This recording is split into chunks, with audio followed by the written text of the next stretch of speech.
Donald Trump's desperation to shut down a lawsuit over his role in January 6th took a musical turn this week. A federal judge slapped down President Donald Trump's argument that he wasn't civilly liable for inciting violence at the deadly Capitol riot because his Stop the Steal speech was comparable to a rapper working up a crowd with divisive lyrics. Of course, you remember Trump's comments from just before the Capitol riot when Trump told his base to fight like hell or else you'll lose your government, or country rather. But he later argued in his response to a civil suit that his remarks should be interpreted as constitutionally protected speech and not an illegal incitement to violence because an adverse ruling would, quote, limit public citizen speech. And we know how much Donald Trump actually cares about free speech. To illustrate the point, he poses the hypothetical of a popular rapper bearing some resemblance to Eminem, whose concert performance leads to fan violence. U.S. District Judge Amit Mehta, a Barack Obama appointee, wrote in a decision this week. The hypothetical described a rapper known for his provocative and controversial lyrics that describe explicit violent acts, including gun violence, rape, and a description of the rapper drowning his wife. Trump's legal team argued that artists saying things like "fight the man" and "fight establishment" are analogous to his comments on January 6th, and thus protected speech. But the judge didn't buy it. To be an accurate comparison, the rapper would have needed to tell his fans for weeks before the concert that the establishment had taken something valuable from them through fraud and deceit. He would have needed to know they were planning to act violently that very day, including bringing weapons to the show to reclaim what was stolen from them. The rapper also would have needed to specifically identify the offending members of the establishment and direct his fans to descend thousands strong on the exact place at the exact time the, quote, establishment was working to take away that thing of value. Brett, I want to bring you in here. What do you make of this argument that Trump is no different than a rapper? Listen, it's mumble rap at best.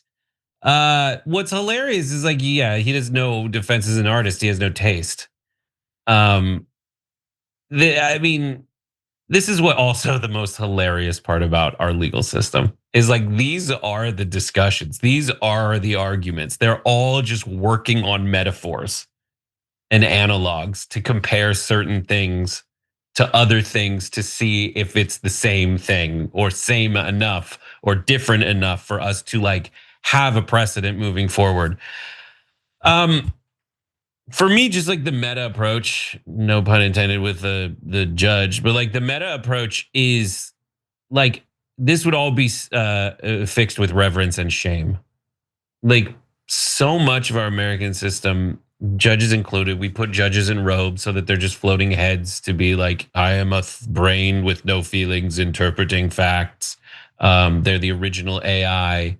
But like, we have respect for this institution. A lot of people should have respect for the institution of voting. And if you're going to impugn the institution of voting, you should have some kind of evidence he never did. And so what do you do if you're the legal system if the guy is just using words to do this, even if those words incite violence? There is precedent. I just don't want to compare him to a rapper. This is not too dissimilar to the legal argument for Tucker Carlson saying, I'm not news, I'm entertainment. No reasonable person would believe me. Yeah, but the rest of your life, including all the money in your pocket, is really based not on your ability to perform. Otherwise, you would be on Fox Entertainment instead of Fox News. It's based on this perception that you're telling the truth, and you're not. I don't think it's a very strong case saying that he incited people to go hurt anybody. He is always bloviating. I do think that like this is protected speech under the First Amendment, but that doesn't make it right. And I think what's sad is like my guy, like, oh, what's gonna happen? He's gonna get convicted and put in jail. He's already been convicted. He's not in jail.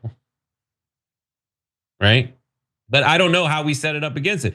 And this is how it works, right? There's always going to be people in the same way that like if you have a million monkeys on a typewriter, one of them is going to make Shakespeare over time.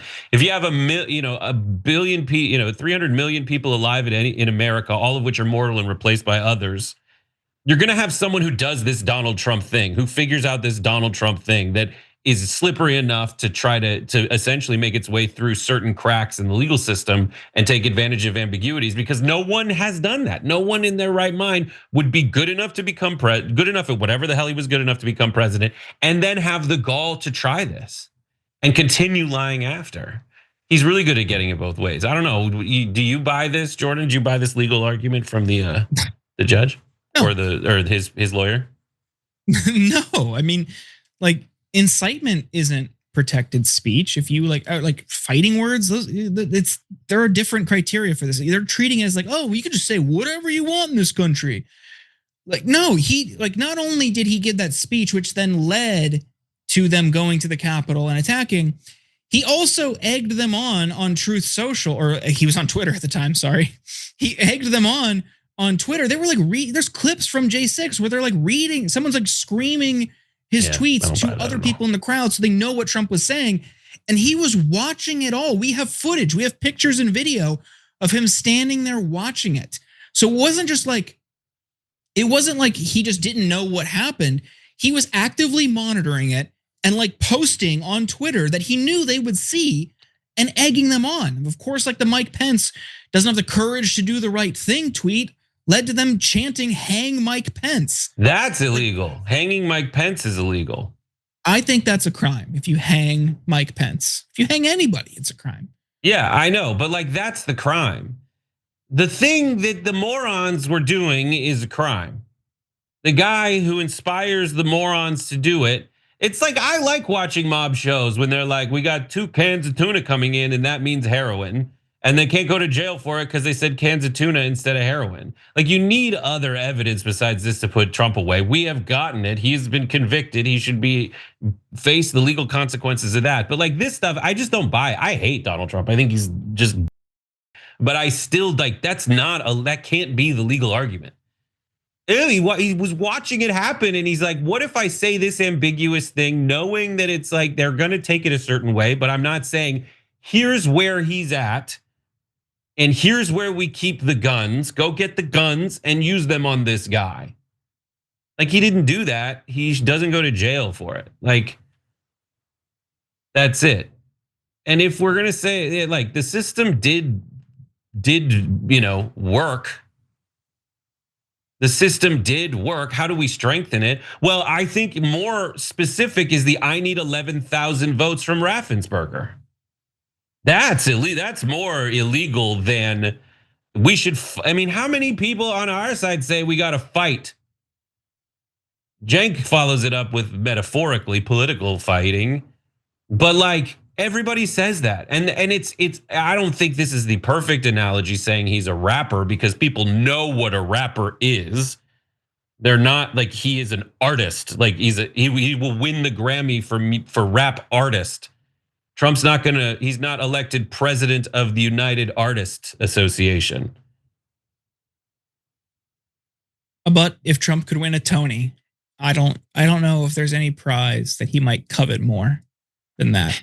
He wants the EGOT. Every time you ring the bell below, an angel gets his wings. Totally not true, but it does keep you updated on our live shows.